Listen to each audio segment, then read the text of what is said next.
Well, good afternoon, YouTube. It is, I gotta think now, Wednesday, February 17th. We got some boxes of parts in the mail. Let's see what this one is. Looks like carb kit parts for Kayla's snowmobile. We got ourselves a DG air intake and the diaphragm and carb kit for her Articat Winderosa kit. Had a what I believe is a bad diaphragm, and so that'll take care of that. But more importantly, tonight anyways, you can see what we got going on here. Oh, I don't think there's anything else left in this box. Nope. What we got going on here is an Intrepid, an Intrepid. It's the purple one I was driving here a couple days ago. I found the oil leak on it, and of all the damnedest things, it was the oil pressure sending unit. Right there. It was leaking around where the plastic and the metal meet. Leaking like a sieve too. I mean, it was leaking real bad. But, so anyways, we got another one at Heat Alls. Well, that was funny. Try that again. There we go. Phone's ringing. Nobody I need to talk to. We got in this fancy little box from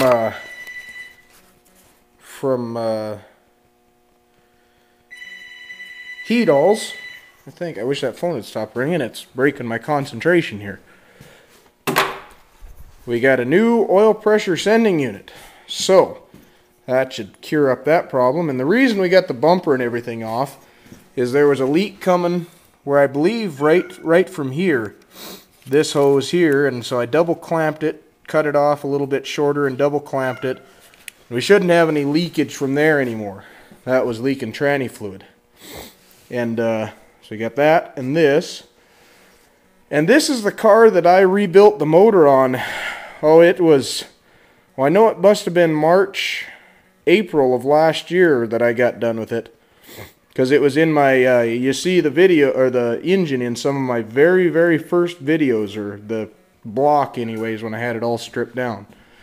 So it's been running good for Hank. He's put several thousand miles on it, but he had the oil leaks, and now he's got it sold, so he wanted the oil leaks fixed.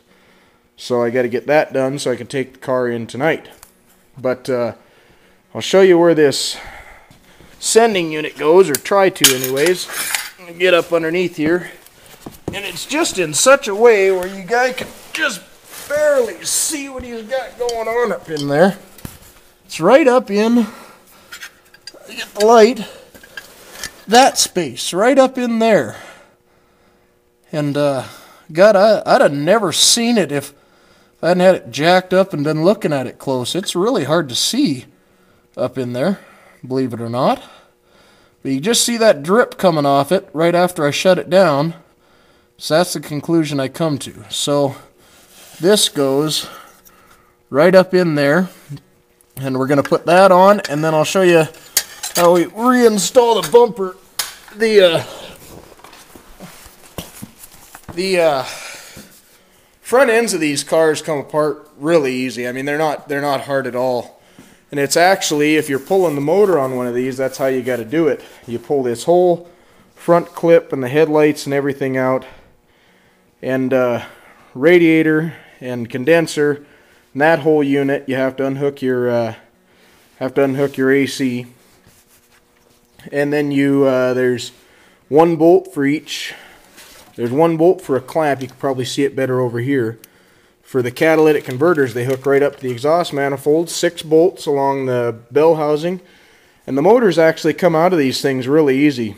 When I do the cinnamon colored car that sits down by the hog barn, that'll be the let's see, that'll be the 4th Intrepid motor, 2.7.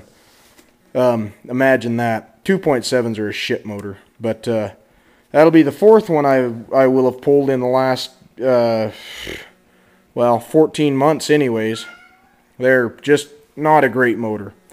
But anyways, so we're going to get after this. Oh, and I've been meaning to ask, or mention, I get a lot of questions, and lately here from Sir Frags a lot. That's with a PH. But I've been getting a lot of questions as to where I get my parts from. And I get my parts, when I get my parts here in town, or there in Sydney, I get them from Heedall's. And as far as I'm concerned, they're the best damn parts store there ever was.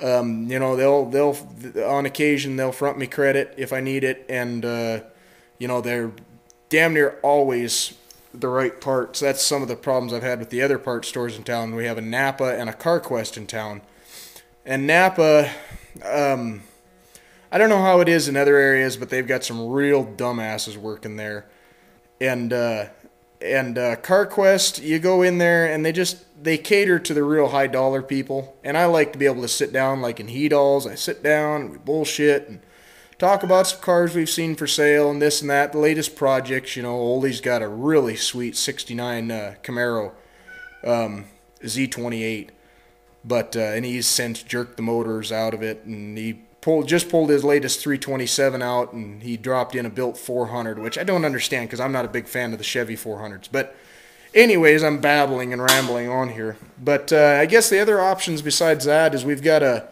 AutoZone in Williston. Well, I think it used to be an AutoZone. It's an O'Reilly's now, and then they've got a CarQuest, and there's a Heedall's up there as well.